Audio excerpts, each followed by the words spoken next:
BGP, Big Business Technology for Small Business. Good morning, welcome to BGP. Michael Jenkins here. How are you? We're ending the end of the week almost there. But look, today I've got a new topic today. I want to demystify firewalls. Now, don't turn your ears off. Don't think, okay, this is going to get techie. Not interested. This is my coffee break. I don't need to hear this stuff. I'm going to make it quite easy to understand what it's all about and why you can get them different prices and different sort of styles and all the rest of it.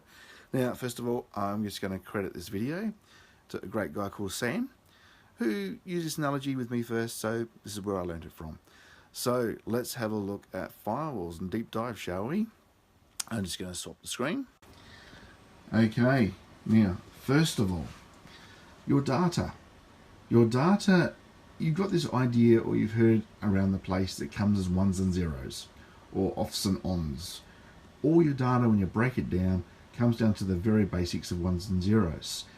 Now, if you string enough ones and zeros together, that becomes your photos, or your Word file, or your Excel file, or whatever it is. So the computer knows it's ones and zeros, but you double click on it and open it up in Excel or Word, and you run programs. So you don't actually see those ones and zeros. The ones and zeros, that string of data, comes into your business or house via wireless or over a cable. It could be fiber, could be NBN, could be coax, could be ADSL, but it all comes down the wire into one of these. So this in front of you, these are firewalls. Little one up top, right through to some bigger ones underneath. Now, what is a firewall and what's it all about? Well, these ones and zeros that are streaming into your house as you watch YouTube or Apple TV or surf the net can also carry some nasties, and the firewalls are the policemen that try and keep those nasties out. But how does all this data know how to get into your house? How does it know that the program you're running needs a particular type of data? Like, is it TV data? Is it a file you're downloading? Is it some sort of other streaming media? How does it know? Every type of data has an address. Just like my relatives have got an address, you've got an address, we've all got addresses, and our mail, or even the cabbie, knows how to find our place by our street address. Every different type of data has a number, an address. It's called a port. And that is how firewalls and other systems work out where the data is meant to go. Now, just so that you know, just for reference in case I mention it again, email, that's number 25, or as we call it, port 25. So you might want to refer to it as street address number 25. Anything that goes to 25 is to do with email. 80, that's your web surfing. You go to www.google.com and you've hit port 80. It knows to show that data in your browser and how to draw it up because it's on port 80. Anything you see HTTPS on the end of when you're in a browser, that's on port 443. So all these things have got different numbers, so that when the data arrives at your end, the computer can reassemble it and help your programs find the thing you're trying to run or trying to use. So you've got all these ports. There's actually 65,000 plus ports. There's a lot of ports. Just think of those ports as a colander. So here we have a colander. Great for straining pasta. Look at all those holes. Imagine a colander with over 65,000 little holes. And each one has its purpose. So one might be to let through email, another might be let through web, one over here might be for streaming radio, all different ports. What a firewall does, in essence, is try to put your fingers over these holes, to stop the nasties coming in, to stop the things you haven't requested coming in.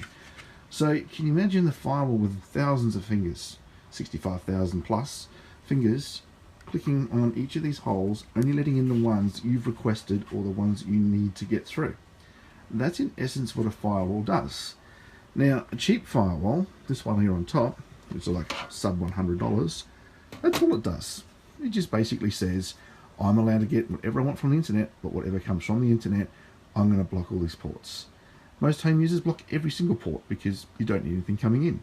Most businesses allow mail to transfer and external access and stuff like that, and they allow some ports through. But why would you spend $100 or $2,500 or more? Why do these things exist? What's different? That's a firewall, that's a firewall. The difference is these are a bit smarter. This one just blocks it by putting its fingers on the holes. But what happens if something pretends to be on a port but it's actually something else. And that's where you get your malware and you get your exploits and things like that. So you might be browsing the web on port 80, as I mentioned before, it has a number, port 80, but the data that's coming through over port 80 is not actually web traffic. It's actually a hacker trying to get in there and trying to actually see what the deal is on your machine and get onto your passwords and banking and that kind of thing. So what these ones do, they're a bit smarter. They say, you're coming on port 80, are you web traffic? You don't look like web traffic. I'm going to put my finger over that hole and block it. But I'm going to let web traffic through. So the next bit of data that comes in that is web traffic, it lets it through.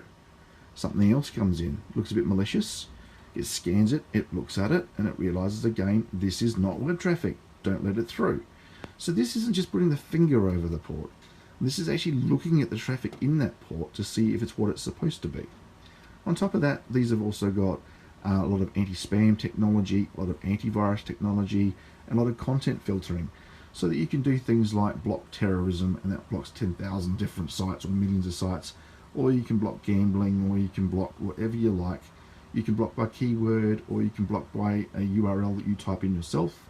So if you don't want people going to YouTube, you could type in www.youtube.com.au, it's only .com. Or you could get a little bit granular. You could also put in there something like, I want to block Facebook, but I want the Facebook games and apps still to work. Or I want to block all of Facebook, including all the apps. I don't want anything to work to do with Facebook. Or I want eBay, but I don't want to allow people to bid. So these things are a bit more intelligent. They've got some smarts behind them. They can actually work out when URLs are added. They can add support for different applications and filtering and things like that. But you can also do other things, like you can actually say that on my network, the person connected to the port that lines up with this light, they can get to the internet, but the one over here, they can only get to banking. You can do some smart things with them. So they're worth a lot more money. They're also intended to handle much faster bandwidth and things like that. So this one here, your firewall, just think it's putting fingers over the holes. This one here, it's actually looking at what's going through those holes and puts the fingers on as needed, just to keep the nasties out. You can still get a nasty through on this one if you allow, say, port 80 through. And of course, it's not 80 traffic that's coming through, it may hack you. So basically, you're talking about the guy turning up with a piece of mail at your front door because he's found your address. But when you go out there, it's not mail at all. It's actually a phone call waiting for you. Because, no, hang on, why is there a guy standing here with a phone? I expected mail. Well, it's because the wrong things come through because you let it through with this thing. But this thing here, it'll say it's a phone call, not mail, don't take it. So that's what the firewalls are all about. They're the policemen, they're the controllers. And that's why $100 versus $2,000, there's a big difference, but a big difference in offering. So next time you're looking at a firewall, or you're talking about it, just remember, the internet is made up of all these different things, over 65,000. There's all these holes, and a firewall is the policeman making sure what gets through those holes is what's supposed to get through those holes. So when we talk to you about firewalls, you know a little bit more about them. Here at BTP, we've had over the years many different types of firewalls. We've had WatchGuards, and we've had Fortinets and Netgears and Billions, but we've settled on the SonicWall. So this is the little beast we sell, and quite often it can come with wireless built in as well. And we've got these from single users right up to an organisation that's currently got 60 different tenants all partitioned on it, all running on there. So they can do a lot of powerful stuff. Also can handle voice over IP, so you can have virtual phone systems and things like that. Can do the whole lot. Great little units. Come with all that extra security. They've got a network behind them where if one of these devices picks up something malicious, it can put it back onto the network, and then worldwide they find a patch for it or a block or a rule, push it down to the firewall, and it will block it worldwide. So one of these devices could be responsible for saving the rest of the world, with the information it's seen. So that's what's special about the SonicWall so we sell. So that's all about firewalls. If you've got any questions, drop it in the comment section below. If you think someone needs to see this or hear this, please forward it on to them. And obviously stay tuned for the next time that we have our coffee chat. I hope you've had a great day, great morning so far, and I hope for a great week into the week. And as we head into the holidays, stay safe.